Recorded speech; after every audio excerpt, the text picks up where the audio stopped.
Bonjour mes amis, que Dieu vous bénisse tous. Et la plus grande bénédiction que Dieu peut vous donner, c'est la bénédiction qu'il m'a donnée. Parce que la bénédiction qu'il m'a donnée est si grande, si immense, si puissante,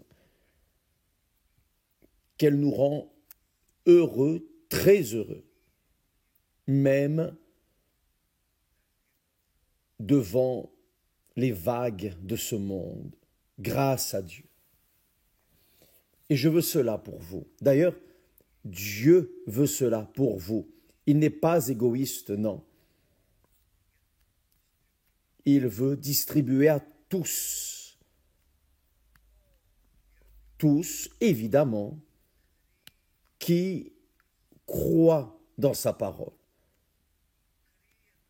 Et croire dans la parole de Dieu, ce n'est pas dire « Ah, je crois, ça non ».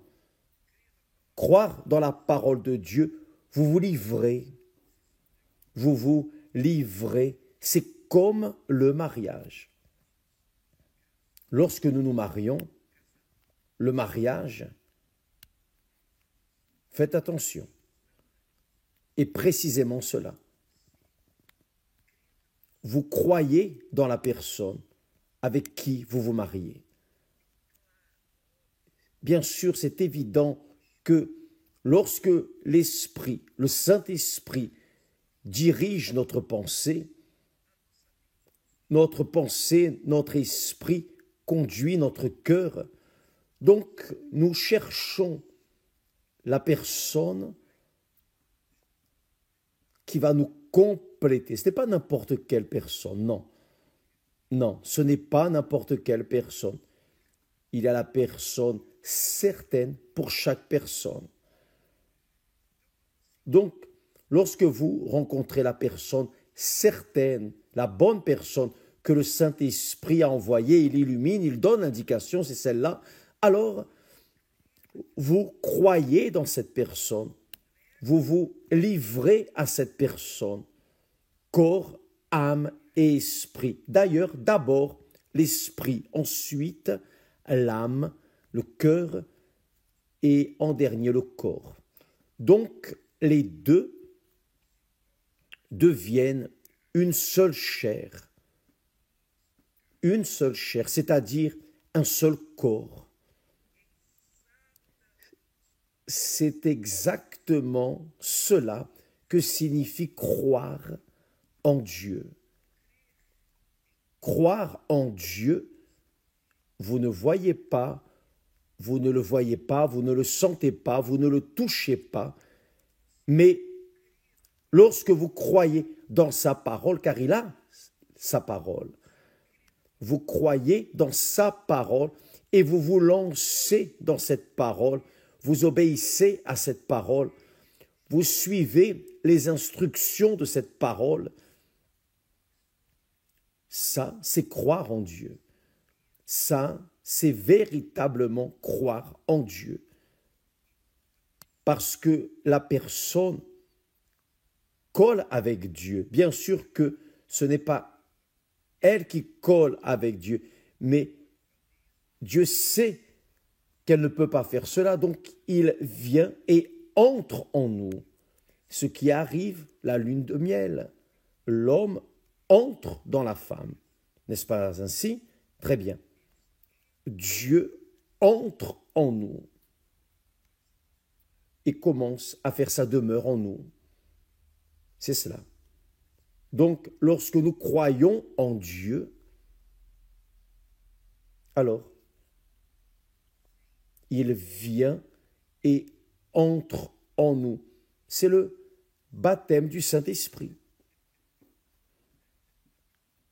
Cela est très fort, n'est-ce pas? Bien sûr, quand la personne est religieuse, elle ne perçoit pas cette grandeur.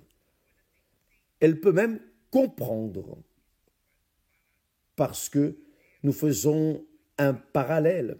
La personne comprend le parallèle, elle comprend parfois les paraboles, mais elle n'embrasse pas, elle ne se livre pas, elle croit, mais il y a aussi un doute. Et si ceci, c'est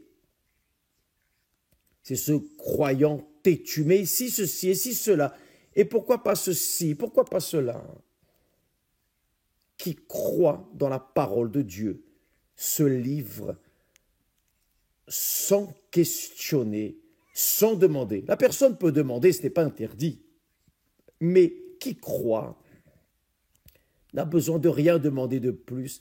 La personne croit, elle se livre et point, c'est fini, elle se rend. Cela est glorieux, grandiose. C'est comme l'ivraie et le blé. Avez-vous déjà vu l'ivraie grandir seul? Non, l'ivraie ne naît que à côté du blé. Qu'est-ce que l'ivraie? L'ivraie, c'est le faux. L'ivraie, c'est par exemple le religieux. Il est religieux. Il dit qu'il croit, mais il n'est pas né du Saint-Esprit. Il n'est pas né d'eau et du Saint-Esprit. Il continue d'être ivraie. Donc il croit au milieu du blé. Tout comme le blé, vous n'arrivez pas à identifier, séparer. Ça ne marche pas parce que ils sont pratiquement semblables. Cependant, lorsque le blé donne son fruit,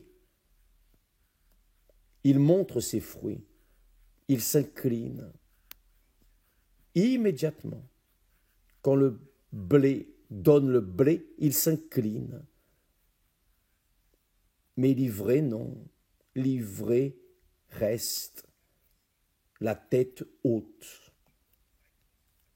Et quand on va couper l'ivraie ou séparer l'ivraie du blé, alors l'agriculteur sait très bien ce qu'est le blé, ce qu'est l'ivraie, parce que le blé est incliné, il attend d'être récolté. Ainsi sont les personnes qui naissent de Dieu. Elles n'ont rien à voir avec la religion. Rien, zéro. Elles ne sont pas religieuses. Elles appartiennent au royaume de Dieu dans ce monde, qui est l'Église du Seigneur Jésus. L'Église du Seigneur Jésus a un corps. Ce corps est formé par ceux qui sont nés d'eau et du Saint-Esprit, qui sont nés d'eau et du Saint-Esprit, ne sont pas seulement nés d'eau, mais ils sont nés aussi du Saint-Esprit, par-dessus tout du Saint-Esprit. Ils sont esprits. Donc, ils commencent à faire partie du corps du Seigneur Jésus, qui est la tête. Le Seigneur Jésus est la tête de l'Église, qui est le royaume de Dieu, l'Église du Seigneur Jésus, non l'institution. Par exemple, l'Église universelle est une institution et elle doit être une institution légalisée pour obéir au gouvernement, payer ce qu'elle doit payer au gouvernement, rendre à César ce qui est à César et rendre à Dieu ce qui est à Dieu. Mais lorsque nous traitons de l'Église du Seigneur Jésus, cette Église est invisible.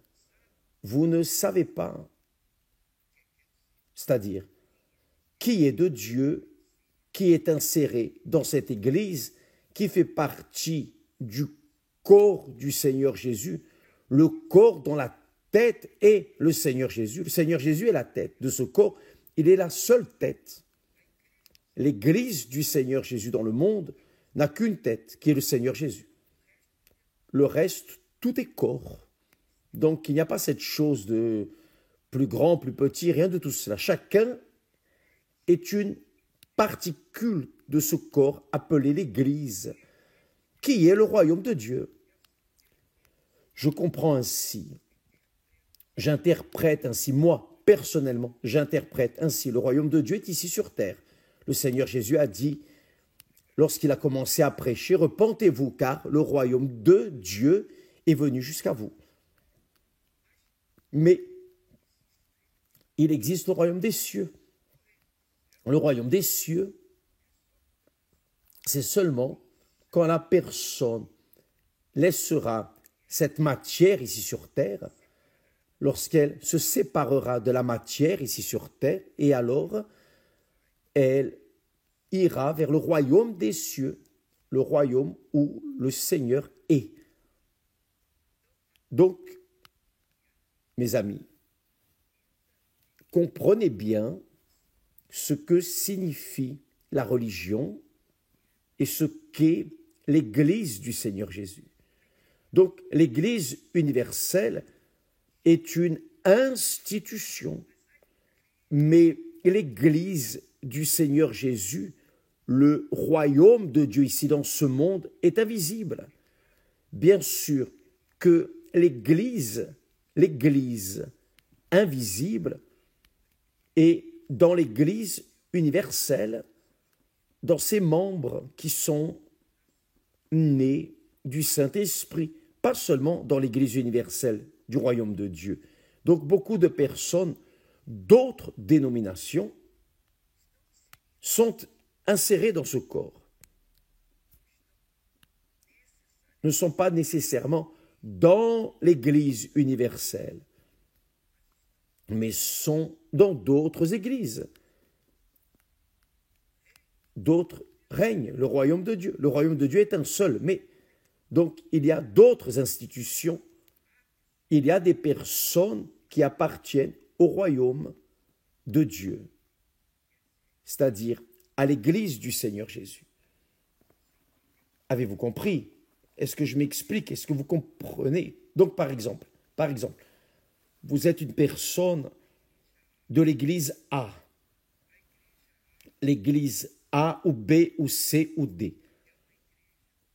C'est une Église qui prêche l'Évangile, la parole de Dieu, qui a comme instrument de défense contre le mal et attaque et défense contre le mal. L'Église spirituelle, le royaume de Dieu. Donc, la personne est née d'eau et du Saint-Esprit, mais elle est dans l'institution A ou B ou C. Peu importe. Ce qui compte, c'est le suivant. Elle est esprit, elle est née du Saint-Esprit. Elle est dans l'église A ou B ou C, mais elle appartient au corps, le même corps auquel j'appartiens. Je suis aussi à l'église universelle. Il y a une autre personne qui est dans l'église C, D, E, X, peu importe, mais elle est née du Saint-Esprit, elle est spirituelle, elle est esprit, et elle est insérée dans l'Église du royaume de Dieu dans ce monde. Maintenant, il est évident aussi que, en cohabitant avec d'autres personnes dans l'Église A, B, C, D ou l'Église universelle, elle va aussi trouver l'ivraie. Pourquoi? Parce que l'ivraie n'est pas né du Saint-Esprit. Il n'est pas blé. Il n'a pas été semé par mon Père.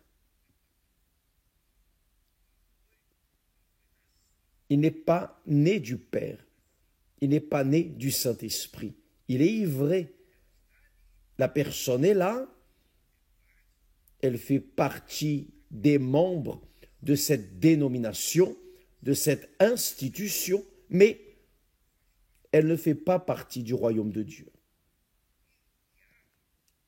Et il y a, par exemple, dans l'Église universelle, il y a des pasteurs, probablement des évêques, des épouses de pasteurs, d'évêques, des ouvriers, qui ne sont pas nés du Saint-Esprit.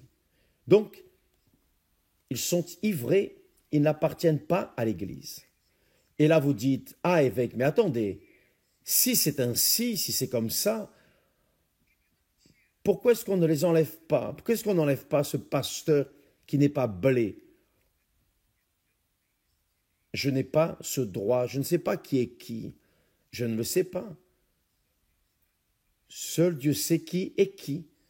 Seul le Seigneur sait qui est blé, qui est né de lui, qui a été semé par lui, qui a été planté par lui, engendré par lui, et qui est ivraie, que le diable a semé parmi le blé. Le diable, dans la parabole de l'ivraie et du blé, le Seigneur Jésus a dit, car l'un des disciples a demandé, Seigneur, mais nous n'avons semé que le blé, pourquoi est-ce qu'il y a de l'ivraie? À l'ennemi, le diable, la nuit, pendant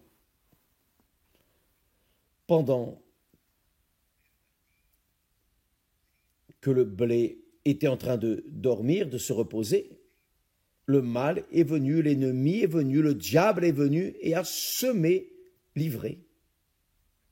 Donc l'ivraie grandit, croît avec. Il grandit là où il y a le blé. Mais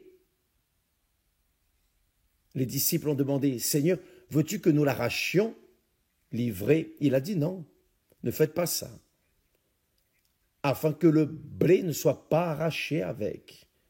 Laissez-les grandir ensemble. Car lors de la moisson, qui est blé va apparaître. Ses fruits vont apparaître. Ses fruits vont apparaître.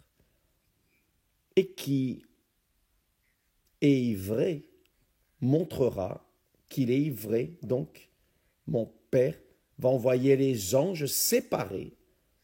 L'ivraie va au feu éternel. Le feu qui ne tue pas. Il brûle, mais il ne tue pas. Et le blé, le Père va le moissonner et le mettre dans les greniers. Dans ces greniers, voyez cela. Très intéressant. Voyez, c'est pour cela que le Seigneur Jésus a dit, dans la maison de mon Père, il y a beaucoup de demeures. S'il n'en était pas ainsi, je vous l'aurais dit. Je vais vous préparer une place. Et lorsque j'irai, le Seigneur Jésus parle à ses disciples. Il parle au blé. Bien sûr que Judas, qui était avec eux, était séparé, il était ivraie. Celui-là serait séparé pour le feu.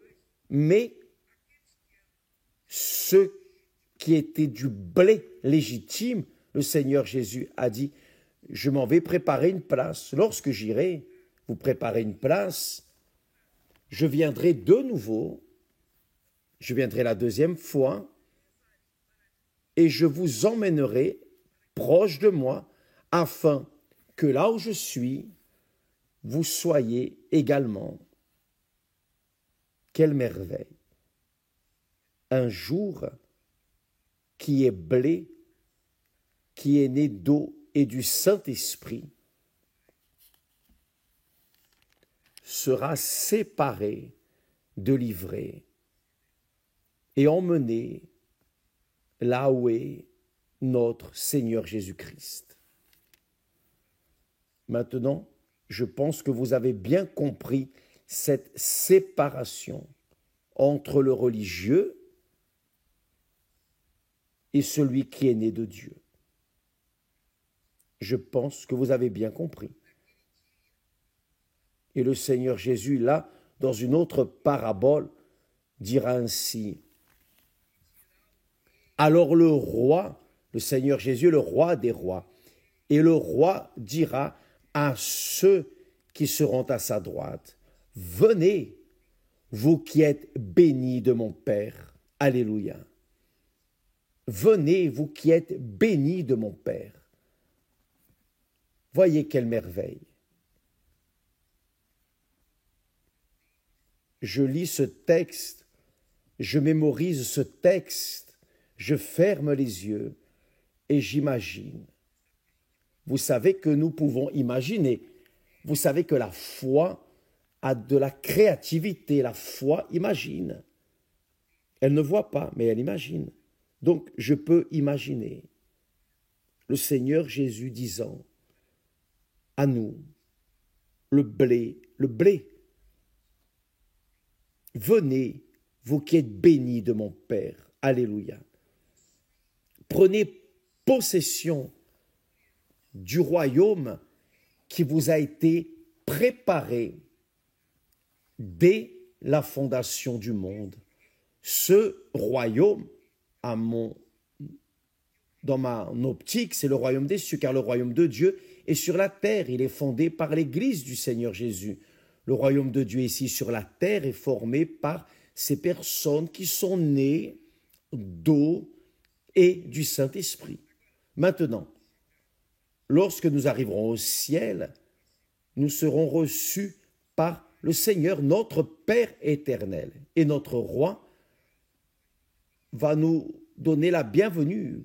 Venez mes fils, mes enfants, vous qui êtes bénis de mon Père, prenez possession du royaume qui vous a été préparé, qui est l'héritage qui est réservé, préparé à ceux qui l'aiment véritablement. Qui l'aiment véritablement.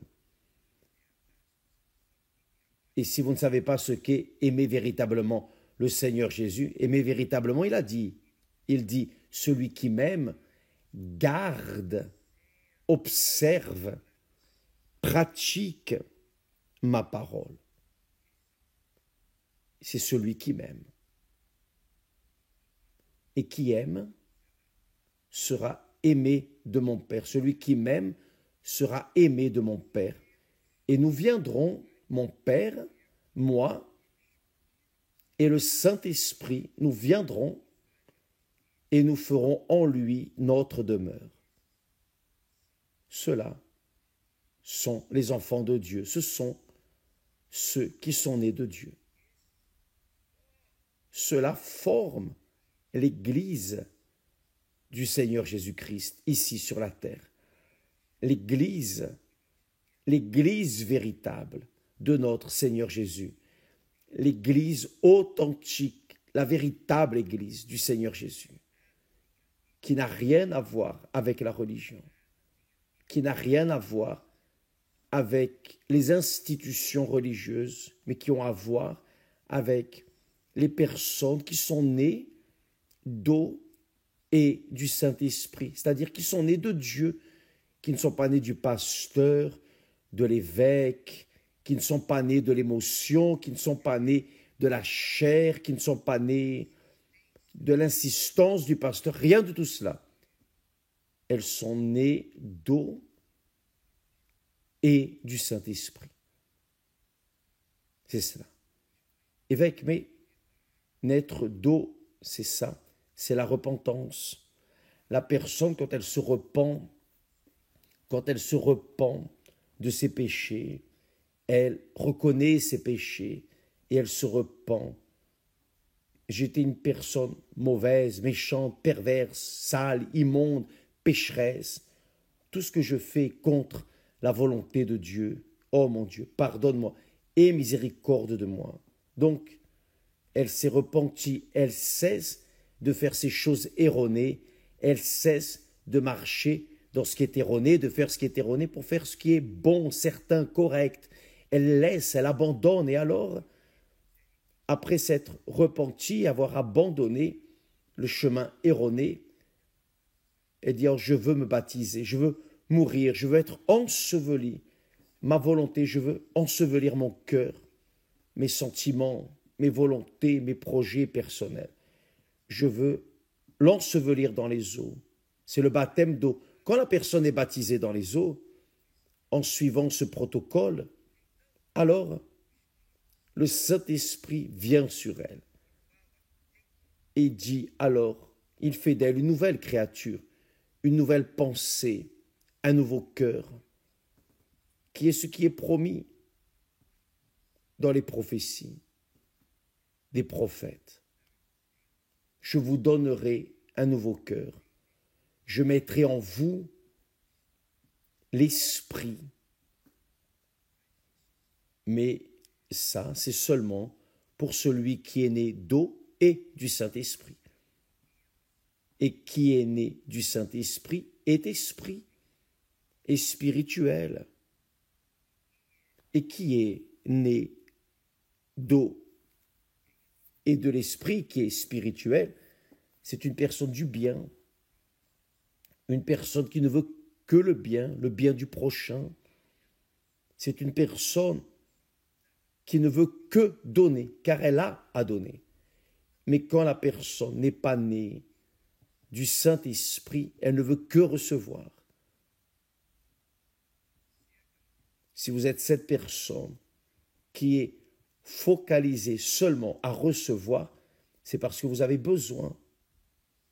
Si vous avez besoin, si vous avez des nécessités, alors vous n'avez pas le Saint-Esprit. Maintenant, si vous êtes cette créature qui est heureuse, joyeuse d'elle-même, vous n'êtes pas heureux parce que vous avez de l'argent ou parce que vous êtes bien marié, vous n'êtes pas heureux car vous avez une famille, non.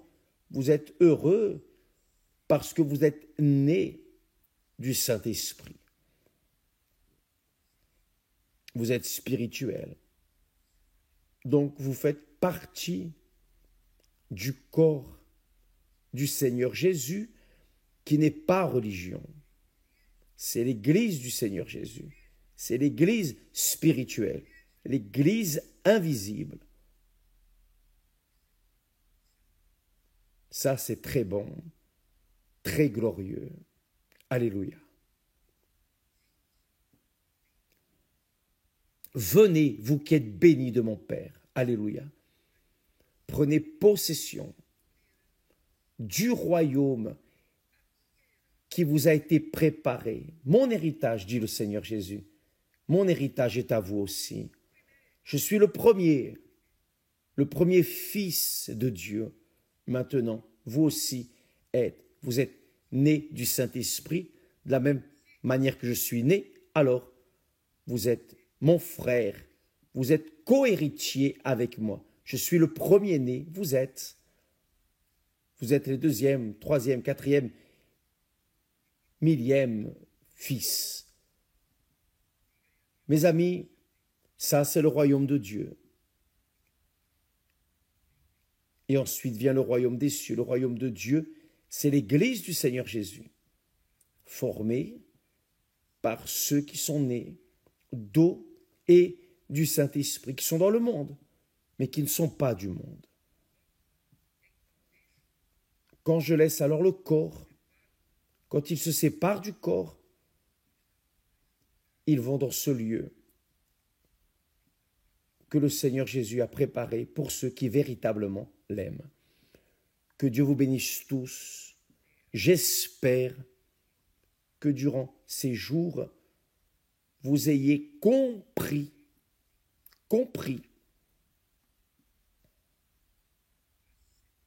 la séparation entre